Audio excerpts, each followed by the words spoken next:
रहमानी साहब ने कहा अंग्रेज किसको क्या दे रहे थे। हमने बचपन में पढ़ा कि मोहम्मद अली जिन्ना बहुत बड़े वकील थे और उस जमाने में शायद उनकी आमदनी 4,000 रुपए पर डे से ज्यादा थी, जो आज भी बहुत बड़ी चीज है। और मोतीलाल नेहरू उससे भी बड़े वकील थे। मैं पूछना चाहता हूं, ये उस जमाने में हजारों रुपए पर डे की आमदनी के लिए पेमेंट कौन करता था? किसी हिंदुस्तानी का मुकदमा लड़ रहे थे क्या? भारत तो बहुत गरीब था, हम तो अकाल और भूखमरी से झेल रहे थे। पेमेंट कौन कर रहा था? अंग्रेजों के मुकदमे लड़ रहे थे ना, इसीलिए तो।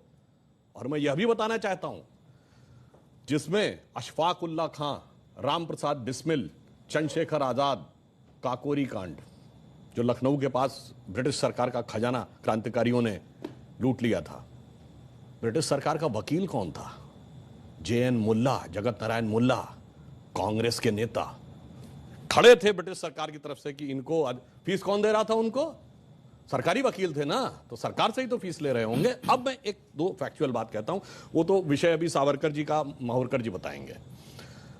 मैं एक बात कोट करता हूं, बहुत बड़े एक साहित्यकार हुए VS नायपॉल, जिनको 2003 में नोबेल पुरस्कार मिला है अपनी किताब एमंग द बिलीवर्स के लिए। उन्होंने बहुत पहले एक किताब लिखी, इंडिया द वुंडेड सिविलाइजेशन। उन्होंने कहा भारत दुनिया का एक विचित्र देश है, एकमात्र देश है जहां राष्ट्रवाद को बढ़ाने वाला नहीं, राष्ट्रवाद को कमजोर करने वाला इतिहास पढ़ाया जाता है। नंबर 2, उन्होंने कहा ये एकमात्र देश है जो अपने लिखे इतिहास को ऑथेंटिक नहीं मानता, दूसरों के लिखे इतिहास को ऑथेंटिक मानता। उन्होंने कहा ब्रिटेन में जाइए, कोई ब्रिटिश, फ्रेंच या जर्मन के लिखे इतिहास को नहीं मानता, कोई जर्मन, इटालियन या स्पेनिश के लिखे इतिहास को नहीं मानता। कहा उससे भी बड़ा आश्चर्य यह है कि ये विदेशियों के लिखे इतिहास को ही प्रामाणिक नहीं मानता है, जिन्होंने इस पे हुकूमत की, जो इसके दुश्मन थे, उन दुश्मनों के लिखे हुए इतिहास को प्रामाणिक मानता है। कहता इससे बड़ा दुर्भाग्य किसी देश का नहीं हो सकता। अब मैं बताता हूं उसमें हुआ क्या। एक और उदाहरण बता रहा हूं। सारे दर्शकों से एक सवाल ये है, क्या सिलेक्टिवली भारतीय हीरो को दबाया गया? हाँ, मैं उसके 2 उदाहरण फैक्ट बता रहा हूं। मैं दर्शकों से कह रहा हूं, जाइए चेक करिए। एक KGB के जासूस था जिसका नाम था यूरी बेजनेव, जो भारत में पत्रकार बनकर 70 के दशक में रहता था। उसके संस्मरण पढ़िए। उसने लिखा, हमें एजेंडा दिया गया था कि भारत की संस्कृति को कैसे तबाह करना है और उसके लिए हम क्या क्या कर रहे थे। जो बात इन्होंने कहा कि नूरुल हसन साहब बने तो उसके बाद क्या हुआ, वो छोड़िए। अब मैं एक उदाहरण बताता हूं।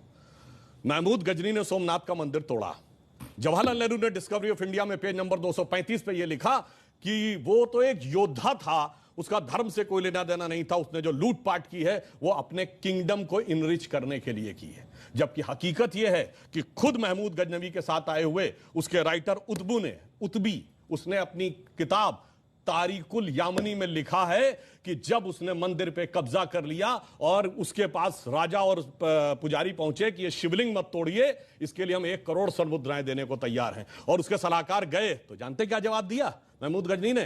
कि मैं तोड़ूंगा जरूर, इसलिए कि कयामत के दिन मैं बुत फरोश के रूप में जाना जाऊं, बुत शिकन के रूप में जाना जाऊं, बुत फरोश के रूप में। यानी नहीं पता पढ़ाई जाती, यानी ट्रेवल, यानी मैं एक बुत फरोश का मतलब हुआ कि जो मूर्तियों के साथ बिजनेस कर रहा हो, उसके लिए नहीं, मूर्ति को तोड़ने। फिल्में हम लोग देखते हैं, युवा पीढ़ी को प्यार मोहब्बत की बातों में बड़ा आनंद आता है। एक लाइन और कह दूं तो, प्यार मोहब्बत की बात हो तो क्या नाम याद आते हैं? शाहजहां, नूरजहां, जोधा अकबर, सलीम अनारकली, शीरी फरहाद, लैला मजनू, यही पढ़ाया गया ना। जबकि एक मुगल बादशाह बताइए जिसकी 1 दर्जन से कम ऑफिशियल बीवियां रही हूं, और एक भी बादशाह बताइए इसके 250 कैसा प्यार था तो 10-10 के साथ हो जाता था। स्त्री के प्रति समर्पित निष्ठावान प्रेम का प्रतीक 3 पीढ़ियों से हमारे दिमाग में ऐसे भर दिया गया कि बच्चे से पूछिए तो उसे यही याद आता है। इसे कहते हैं एजेंडा। और एजेंडा सिर्फ एक तरफ नहीं था। इंडिया गेट के सर्किल पे घूम जाइए, बाबर रोड, हुमायूं रोड, अकबर, वो सब तो अलग है। आपको मानसिंह रोड भी मिल जाएगी, मगर राणा प्रताप रोड नहीं मिलेगी।